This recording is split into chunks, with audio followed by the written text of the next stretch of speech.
الحمد للہ الذی لا مانع لحکمہ ولا ناقض لقضائہ والصلاة والسلام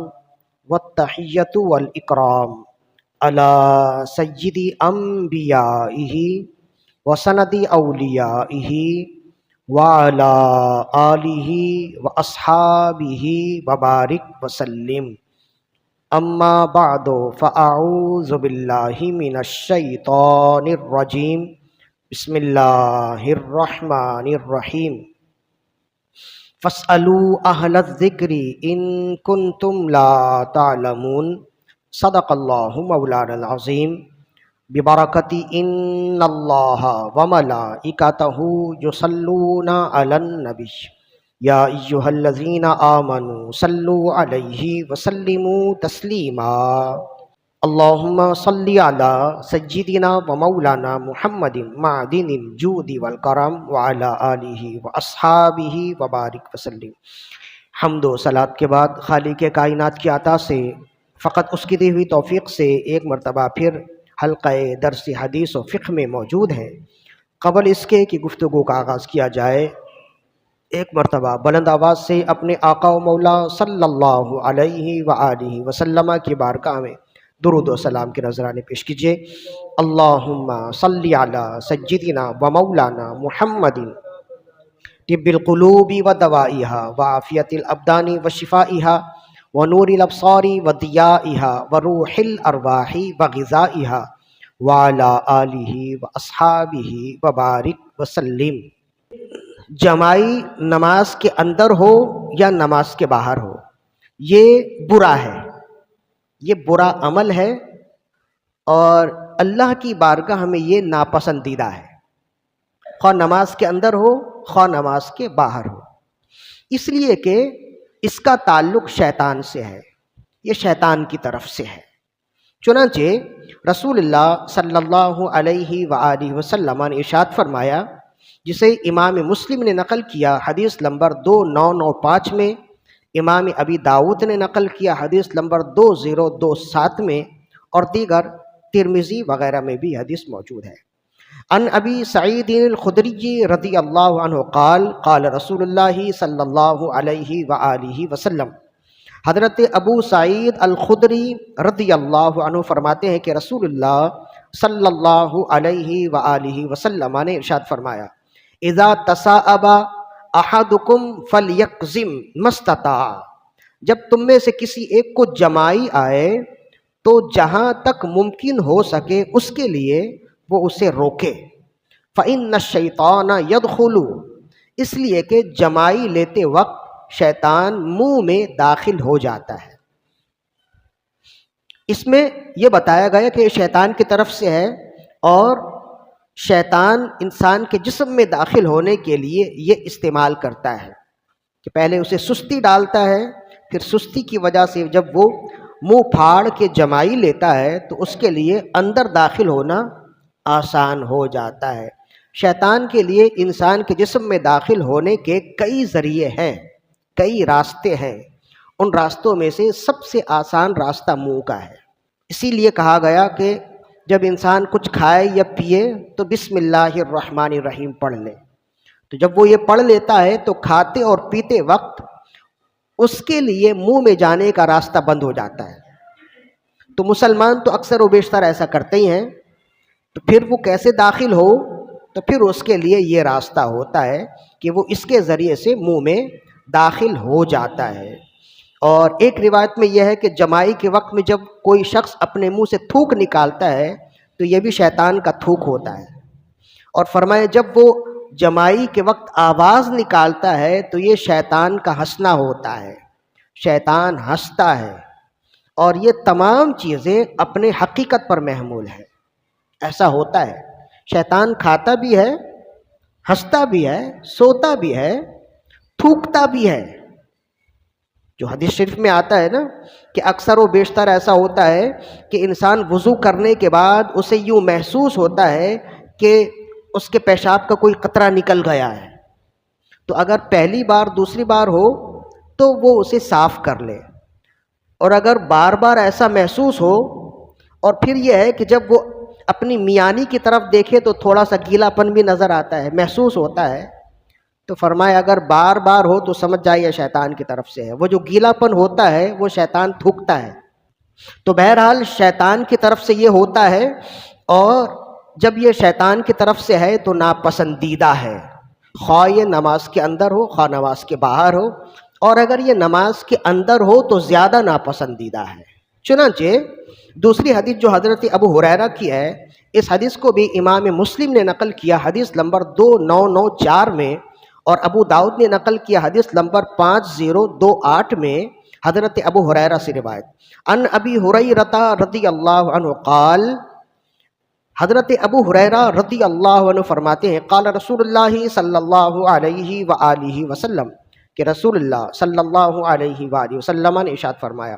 اذا تصاءب احدکم فی الصلاۃ فلیکظم ما استطاع، جب نماز کے اندر تم میں سے کسی ایک کو جمائی آئے تو جہاں تک ممکن ہو سکے وہ روکے، ولا یقل ہا، اور جمائی لیتے ہوئے آواز نکال کر ہا یا قا کی آواز نہ نکالے، فإنما ذالکم من الشیطان یضحک من، اس لیے کہ یہ آواز شیطان کی طرف سے ہوتی ہے، وہ اس سے ہنستا ہے کہ میں نے اسے نماز سے غافل کر دیا۔ اسی وجہ سے آپ دیکھیں گے کہ نمازوں میں جمائیوں کا آنا زیادہ ہوتا ہے۔ تو یہ تو ہے جمائی کے بارے میں حکم شرعی عمومی طور پر، کہ یہ نماز کے اندر ہو یا نماز کے باہر ہو یہ ناپسندیدہ ہے، اور اسے اللہ اور اس کے رسول نے ناپسند فرمایا ہے۔ اب نماز کے اندر ہو تو اس کا کیا حکم ہے؟ تو کہا گیا کہ نماز کے اندر جہاں تک ممکن ہو سکے وہ روکے، اور روکنے کا طریقہ یہ بتایا گیا کہ اگر قیام کی حالت میں جمائی آئے تو سیدھے ہاتھ کے پشت کو اپنے منہ میں رکھ لے اور آواز نہ نکالے تو جمائی رک جائے گی، یا اپنے دانتوں سے اپنے ہونٹوں کو دبا لے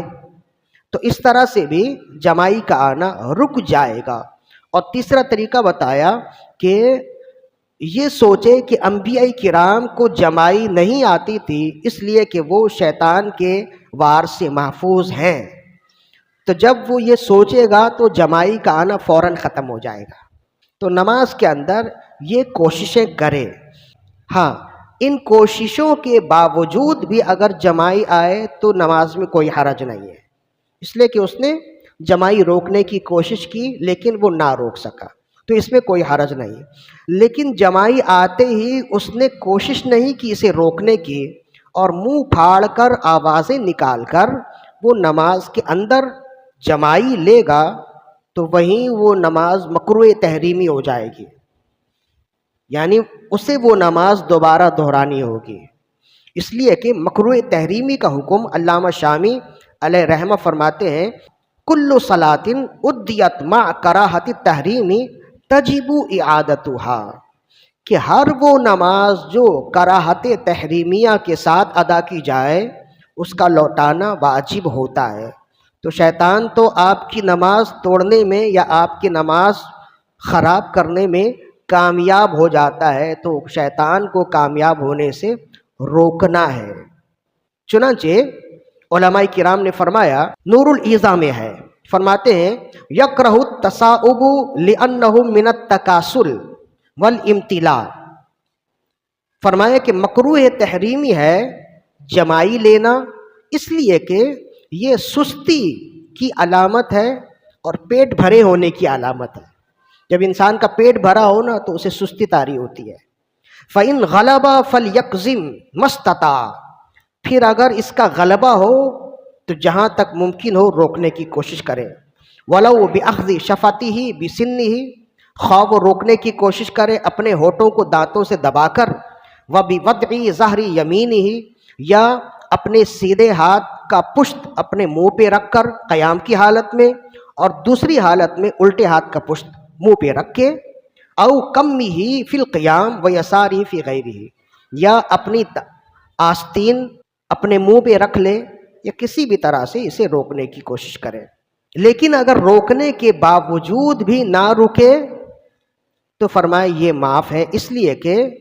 فتاوی قاضی خان میں ہے ما لا یمکنہ الامتناع عنہ یکون عفوا، جو عمل روکنے کے باوجود نہ رکے وہ معاف ہوتا ہے. کما لو عطسا وحصل به حروف، جیسے چھینک آ جائے یا جمائی آ جائے تو لم تفسد صلاتہ، ایسی صورت میں نماز فاسد نہیں ہوگی. لیکن کوشش پہلے کرنا ضروری ہے. یہ ہم نے اس وجہ سے بتایا کہ اس حوالے سے ہمارے ہاں بڑی لاپرواہی ہے. تو خاص طور پر نماز کے اندر کوشش کریں کہ جمائی آئے. اگر کوشش کے باوجود بھی رکتی نہیں ہے تو کم از کم آواز پست کرنے کی ضرور کوشش کیجیے. یہ نماز کے اندر، نماز کے باہر بھی برا ہے اور اخلاقی طور پہ بھی برا ہے. اسی کے ساتھ ساتھ جو حکم جمائی کا ہے وہی حکم ڈکار کا ہے، کہ ڈکار کا آنا بھی پیٹ بھرنے کی علامت ہے اور سستی کی علامت ہے، اور یہ بھی شیطان کی طرف سے ہے. اور ڈکار کو بھی نماز کے اندر اور نماز کے باہر اللہ اس کے رسول نے پسند نہیں کیا. حتیٰ کہ ایک شخص حاضر خدمت ہوا، ایک صحابی تھے، وہ حاضر خدمت ہوئے حضرت ابو جحیفہ رضی اللہ عنہ، اور انہوں نے بارگاہ رسالت میں حاضر ہو کر ڈکار لی تو رسول اللہ صلی اللہ علیہ وآلہ وسلم نے ناراضگی کا اظہار کیا اور فرمائے اپنی ڈکار کو ہم سے دور رکھو. اور فرمایا کہ بے شک یہ ڈکار پیٹ بھرنے کی علامت ہے، حد سے زیادہ پیٹ بھر جانے کی علامت ہے. اور فرمایا دنیا میں جو پیٹ بھر کے کھائے گا قیامت میں بھوکا پیٹ رہے گا.